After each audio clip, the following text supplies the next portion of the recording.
Indian രാഷ്ട്രീയം ഇനി ചൂടുപിടിക്കുന്നത് ലോക്സഭാ തെരഞ്ഞെടുപ്പുമായി ബന്ധപ്പെട്ട ചർച്ചകളിലൂടെയാണ്.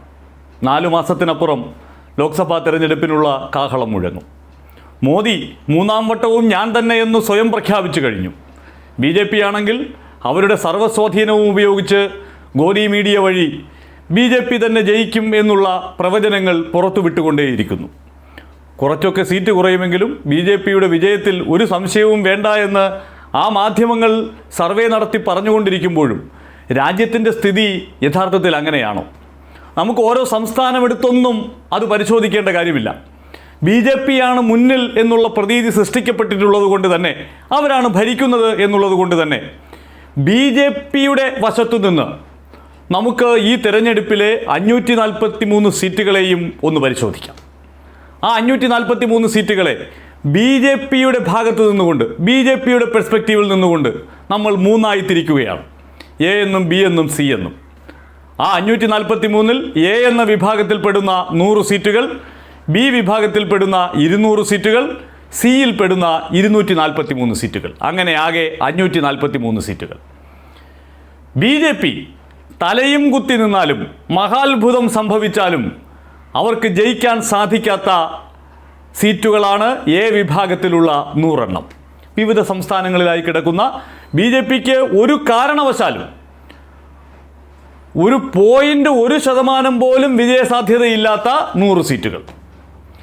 B വിഭാഗത്തിൽപ്പെടുന്നത് BJPയും കോൺഗ്രസും നേരിട്ട് ഏറ്റുമുട്ടുന്ന 200 സീറ്റുകളാണ് വിവിധ സംസ്ഥാനങ്ങളിലായി. ചില സംസ്ഥാനങ്ങളിൽ പ്രാദേശിക കക്ഷികളും BJPയും തമ്മിൽ ഏറ്റുമുട്ടുന്നുണ്ട്. അവിടെ തന്നെ കോൺഗ്രസും BJPയും തമ്മിൽ നേരിട്ട് ഏറ്റുമുട്ടൽ വരുന്ന സീറ്റുകൾ. അങ്ങനെ 200 എണ്ണമുണ്ട് BJPയും കോൺഗ്രസും നേരിട്ട് ഏറ്റുമുട്ടുന്ന സീറ്റുകൾ. 1-ാം സ്ഥാനത്ത് BJP അല്ലെങ്കിൽ കോൺഗ്രസ്, അതല്ലെങ്കിൽ കോൺഗ്രസ് 1-ാം സ്ഥാനത്ത് BJP 2-ാം സ്ഥാനത്ത് എന്ന നിലയിൽ വരുന്ന 200 സീറ്റുകൾ. 3-ാമത്തെ വിഭാഗം C വിഭാഗത്തിൽപ്പെടുന്നത് 243 സീറ്റുകളാണ്. BJPയും പ്രാദേശിക കക്ഷികളും ഏറ്റുമുട്ടുന്ന സീറ്റുകൾ. അപ്പോൾ BJP ഇല്ലേ ഇല്ല എന്ന് പറയുന്ന 100, BJPയും കോൺഗ്രസും, മുഖ്യ പ്രതിപക്ഷമായ കോൺഗ്രസും തമ്മിൽ ഏറ്റുമുട്ടുന്ന 200, BJPയും പ്രാദേശിക കക്ഷികളും തമ്മിൽ ഏറ്റുമുട്ടുന്ന, അവിടെ പ്രാദേശിക കക്ഷികളുടെ മുൻതൂക്കമുള്ള മേഖലകളാണ്. BJP ചിലയിടങ്ങളിൽ സ്വാധീനമുണ്ടാക്കിയിട്ടുണ്ട്. അങ്ങനെയുള്ള 243, ആകെ 543. അതിൽ ഈ ആദ്യത്തെ 100 എന്ന് പറയുന്നത് BJPക്ക് ആ 100-ൽ 0-ആണ്. അപ്പോൾ Aയിൽ പരിശോധിക്കുമ്പോൾ BJP 0-ലെത്തി നിൽക്കും. നമ്മുടെ തമിഴ്നാട്, കേരളം, ആന്ധ്രാപ്രദേശ്, കേരളത്തിലെ മുഴുവൻ സീറ്റുകളുമില്ല. ഈ പട്ടിക നമ്മൾ പരിശോധിക്കുമ്പോൾ അതിൽ 2 സീറ്റുകൾ നമ്മൾ BJP ഒരിക്കലും ജയിക്കില്ല എന്ന് കരുതുന്ന സീറ്റുകളുടെ ഗണത്തിൽ പെടുത്തുന്നില്ല. കാരണം BJP ഒരു ഫൈറ്റ് നൽകാൻ സാധ്യതയുള്ള 2 സീറ്റുകളെ അപ്പുറത്ത് BJPയും കോൺഗ്രസും തമ്മിൽ പോരാട്ടം നടക്കുന്ന സീറ്റുകളിലേക്ക് മാറ്റിവെക്കുകയാണ്. അപ്പോൾ കേരളമുണ്ട്. തെലങ്കാനയിൽ അവിടെ 17 സീറ്റുകളാണുള്ളതെങ്കിലും അതിൽ 6 സീറ്റുകൾ മാത്രമാണ് BJPക്ക് ഒരു സാധ്യതയുമില്ലാത്ത സീറ്റുകളുടെ എണ്ണത്തിൽ പെടുത്തിയിരിക്കുന്നത്. BJP അവിടെ എത്ര വിചാരിച്ചാലും 2-ാം സ്ഥാനത്ത് പോലും എത്താൻ സാധിക്കില്ല എന്ന് 100% ഉറപ്പിക്കാവുന്ന സീറ്റുകൾ. അതുപോലെ ജമ്മു കാശ്മീർ, ലഡാക്ക് മേഖലയിലെ 6-ൽ 3 എണ്ണം BJP ആ മേഖലയിലേക്ക് തിരിഞ്ഞു പോലും നോക്കണ്ട, അവർക്കവിടെ രക്ഷപ്പെടാനാകില്ല എന്നുറപ്പുള്ള സീറ്റുകൾ. ഒഡീഷയിലെ 2 സീറ്റുകൾ, അവിടെയും BJPക്ക് എങ്ങനെ സംഭവിച്ചാലും രക്ഷപ്പെടാനാകില്ല എന്നുറപ്പുള്ളത്. അതുപോലെ പുതുച്ചേരിയിലെ 1 സീറ്റ്, അവിടെ BJPയുടെ സഖ്യകക്ഷിയാണ് ഭരിക്കുന്നതെങ്കിലും ആ ലോക്സഭാ സീറ്റ് എന്തായാലും BJPക്ക് അവർ ദാനം നൽകില്ല. NR കോൺഗ്രസ് ആയിരിക്കും മത്സരിക്കുന്നത്. അപ്പോൾ BJP പ്രതീക്ഷ വെക്കേണ്ട. പിന്നീടുള്ളത് ലക്ഷദ്വീപിലെ 1 സീറ്റാണ്, മിസോറാമിലെ 1 സീറ്റ്, സിക്കിമിലെ 1 സീറ്റ്. ഇതൊന്നും BJP 7 അയലത്ത് പോലും എത്താൻ സാധ്യതയില്ല എന്ന് നമുക്ക് ഉറപ്പിക്കാവുന്ന സീറ്റുകൾ. പിന്നെ നേരിട്ട് ഏറ്റുമുട്ടുന്ന സീറ്റുകളാണ്. ആ സീറ്റുകൾ നമ്മളിപ്പോൾ ഹിന്ദി ഹൃദയഭൂമിയിൽ തെരഞ്ഞെടുപ്പ് നടന്ന സംസ്ഥാനങ്ങൾ, ഹരിയാന, ഗുജറാത്ത് പോലുള്ള സംസ്ഥാനങ്ങളൊക്കെ ഉൾപ്പെടുന്നതാണ് ആ 200 സീറ്റുകൾ. ആ 200 സീറ്റുകളാണ് യഥാർത്ഥത്തിൽ BJPയുടെ അടുത്ത ലോക്സഭാ തെരഞ്ഞെടുപ്പിലെ ഭാവി നിർണ്ണയിക്കുന്നത്. കോൺഗ്രസുമായി നേരിട്ട് ഏറ്റുമുട്ടുന്ന സീറ്റുകൾ, അത് തമിഴ്നാട്ടിൽ എടുക്കുമ്പോൾ തമിഴ്നാട്ടിലും 2 സീറ്റുകൾ കോൺഗ്രസും BJPയും നേരിട്ട് ഏറ്റുമുട്ടുന്ന സീറ്റുകളുണ്ട്. ഉത്തരാഖണ്ഡിലുണ്ട് 5 സീറ്റുകൾ, ഉത്തർപ്രദേശിലുണ്ട് 5 സീറ്റുകൾ. അവിടെ പ്രാദേശിക കക്ഷികളുമായിട്ടാണ് പ്രധാനപ്പെട്ട ഏറ്റുമുട്ടൽ BJP നടത്തുന്നതെങ്കിലും 5 സീറ്റുകളിൽ കോൺഗ്രസുമായുള്ള ഏറ്റുമുട്ടലുണ്ട്. കർണാടകയിലെ മുഴുവൻ സീറ്റുകളുമുണ്ട്. അങ്ങനെ BJPയും കോൺഗ്രസും തമ്മിൽ ഏറ്റുമുട്ടുന്ന 200 സീറ്റുകൾ. അവിടെ എത്ര സീറ്റ് BJPക്ക് നേടാനാകുമെന്നുള്ളത് പ്രധാനമാകും. കഴിഞ്ഞ തെരഞ്ഞെടുപ്പിൽ ഇതിൽ 95% സീറ്റും BJPയാണ് നേടിയത്. അവിടെ നിന്ന് ആ 200 സീറ്റിൽ എന്തു മാറ്റമുണ്ടാകുമെന്നുള്ളതാണ് ഈ രാജ്യം ആകാംക്ഷയോടെ കാത്തിരിക്കേണ്ടത്. നമ്മൾ സംസ്ഥാനം തിരിച്ചൊന്നും കണക്കെടുക്കേണ്ട. ഓരോ സംസ്ഥാനങ്ങളിലും ബി ജെ പിയും കോൺഗ്രസും തമ്മിൽ ഏറ്റുമുട്ടുന്ന സീറ്റുകളുടെ എണ്ണം എടുത്ത് ആ 200-ൽ ബി ജെ പി എത്ര നേടും, കോൺഗ്രസ് എത്ര നേടും എന്ന് കണക്ക് കൂട്ടാനായാൽ അതാണ് ഈ ലോക്സഭാ തെരഞ്ഞെടുപ്പിനെ സ്വാധീനിക്കുന്ന പ്രധാനപ്പെട്ട ഘടകമായി മാറുന്നത്. പിന്നീട് 243 സീറ്റുകൾ പ്രാദേശിക കക്ഷികളുമായി ഏറ്റുമുട്ടുന്നത്. ഉത്തർപ്രദേശിലെ 80 സീറ്റിൽ 75 സീറ്റിലും സമാജ്വാദി പാർട്ടിയും ബി ജെ പിയും തമ്മിലായിരിക്കും മത്സരം, നേരിട്ടുള്ള മത്സരം.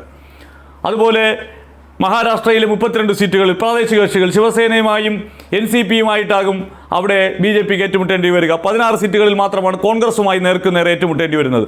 പശ്ചിമ ബംഗാളിലെ 32 സീറ്റുകൾ, പശ്ചിമ ബംഗാളിലെ 10 സീറ്റുകൾ ബി ജെ പി ഊളിയിട്ട് നോക്കിയാൽ പോലും ജയിക്കാൻ കഴിയില്ല എന്ന് ഉറപ്പുള്ളതാണ്. തൃണമൂൽ കോൺഗ്രസിന് 10 ഫിക്സഡ് ഡെപ്പോസിറ്റാണ്. ബാക്കിയുള്ള 32 സീറ്റുകളിലാണ് ബി ജെ പിയും തൃണമൂൽ കോൺഗ്രസും തമ്മിൽ മത്സരമുണ്ടാകുന്നത്. ബീഹാറിലെ 32 സീറ്റുകൾ, ബാക്കിയുള്ള ഇടങ്ങളിൽ കോൺഗ്രസും ബി ജെ പിയും തമ്മിലുള്ള നേരിട്ടുള്ള മത്സരമാണ്. ബീഹാറിലെ 2 സീറ്റുകൾ ഒരു കാരണവശാലും ബി ജെ പിക്ക് ജയിക്കാൻ കഴിയാത്ത സീറ്റുകളുമുണ്ട്. ഒഡീഷയിലെ 19 സീറ്റുകൾ, അവിടെ BJDയുമായിട്ടാണ് ബി ജെ പിയുടെ പ്രധാനപ്പെട്ട മത്സരം നടക്കുന്നത്. പഞ്ചാബിലെ 11 സീറ്റുകൾ, തെലങ്കാനയിലെ 10 സീറ്റുകൾ, അവിടെ BRSുമായും കോൺഗ്രസുമായും ബി ജെ പി ഏറ്റുമുട്ടുകയാണ്. അവർ ഒരുപക്ഷെ 1-ാം സ്ഥാനത്തോ 2-ാം സ്ഥാനത്തോ എത്തിയേക്കാവുന്ന സീറ്റുകളുടെ ഗണത്തിൽപ്പെടുന്നവയാണ് അതൊക്കെയും. ആസാമിലെ 4 സീറ്റുകൾ, ഝാർഖണ്ഡിലെ 4 സീറ്റുകൾ, ത്രിപുരയിലെ 2 സീറ്റുകൾ ഒക്കെ പ്രാദേശിക കക്ഷികളുമായി, അതായത് മറ്റ് കക്ഷികളുമായി ഏറ്റുമുട്ടുന്ന സീറ്റുകളാണ്. ത്രിപുരയിൽ CPMുമായിട്ടായിരിക്കും 2 സീറ്റുകളിലും അവരുടെ മത്സരം എന്നുള്ളത് കൊണ്ടാണ് ആ 2 സീറ്റുകൾ മറ്റു കക്ഷികളുടെ കൂട്ടത്തിൽ ഉൾപ്പെടുത്തിയിരിക്കുന്നത്. അപ്പോൾ 100, 200, 243 ഈ 3 വിഭാഗങ്ങളിൽ ഒന്നാമത്തേതിൽ ബി ജെ പി ഇനി അവരുടെ ഏത് മെഷീനറി ചലിപ്പിച്ചാലും എത്ര മോദി ഇഫക്റ്റ് ഉണ്ടായാലും ഒന്നും സംഭവിക്കാനില്ല. അത് പച്ചയായ യാഥാർത്ഥ്യമാണ്. തമിഴ്നാട്ടിലെ 30 സീറ്റുകളിൽ ബി ജെ പി പ്രതീക്ഷയെ വയ്ക്കേണ്ട. കേരളത്തിലെ 18 സീറ്റുകളിൽ ബി ജെ പി പ്രതീക്ഷയെ വയ്ക്കേണ്ട. ആന്ധ്രാപ്രദേശിലെ 25 സീറ്റുകളിൽ ബി ജെ പി പ്രതീക്ഷയെ വയ്ക്കേണ്ട. പക്ഷെ ബാക്കിയുള്ള ഇടങ്ങളിൽ ബി ജെ പിയും കോൺഗ്രസും നേരിട്ട് ഏറ്റുമുട്ടുന്ന ഇടങ്ങളിൽ ബി ജെ പിയും പ്രാദേശിക കക്ഷികളും അല്ലെങ്കിൽ കോൺഗ്രസ് 2-മതോ 3-മതോ നിൽക്കുന്ന സീറ്റുകൾ, അങ്ങനെയുള്ള 243 സീറ്റുകളിൽ ബി ജെ പിക്ക് എത്ര സീറ്റ് കിട്ടും? അതാണ് ഈ തെരഞ്ഞെടുപ്പിൻ്റെ വിധി എഴുതാൻ പോകുന്നത്. അപ്പോൾ ഓരോ സംസ്ഥാനമായി തിരിച്ച് തമിഴ്നാട്ടിൽ ഇത്ര കിട്ടും, ഗുജറാത്തിൽ ഇത്ര കിട്ടും എന്നൊക്കെ കണക്കാക്കുന്നതിന് പകരം ബി ജെ പിയുടെ വശത്തു നിന്ന് ബി ജെ പിയുടെ സാധ്യതകൾ 50% സാധ്യതയുള്ളത്, ഒരു 80% മുകളിൽ സാധ്യതയുള്ളത്, ഒട്ടുമേ സാധ്യതയില്ലാത്തത്, ആ നിലയിൽ തന്നെയാണ് നമ്മൾ ഈ സീറ്റുകളെ വിഭജിച്ചിരിക്കുന്നത്. അങ്ങനെ നോക്കുമ്പോൾ ബി ജെ പിക്ക് 100 എണ്ണം ഉറപ്പായുമില്ല. ബാക്കി 443 സീറ്റുകളിലാണ് ബി ജെ പി മത്സരത്തിനുള്ളത്. ആ 443-ൽ ബി ജെ പിയെ പിടിച്ചുകെട്ടാൻ ഏത് വഴിക്ക് സാധിക്കുമെന്നുള്ളതാണ് കോൺഗ്രസും പ്രാദേശിക കക്ഷികളുമായി ചേർന്ന് രൂപീകരിക്കുന്ന ഇന്ത്യ മഹാസഖ്യവും ചിന്തിക്കേണ്ടത്. അതിനു വേണ്ടിയിട്ടുള്ള ടാർഗറ്റിട്ടുള്ള പരിശ്രമമാണ് വേണ്ടത്. ആ പരിശ്രമം വിജയിച്ചില്ലെങ്കിൽ ബി ജെ പിയെ പിടിച്ചു കെട്ടുക അത്ര എളുപ്പമുള്ള കാര്യമല്ല എന്നുള്ളത് നമുക്ക് ഈ കണക്ക് പരിശോധിക്കുമ്പോൾ ബോധ്യപ്പെടുന്നതാണ്.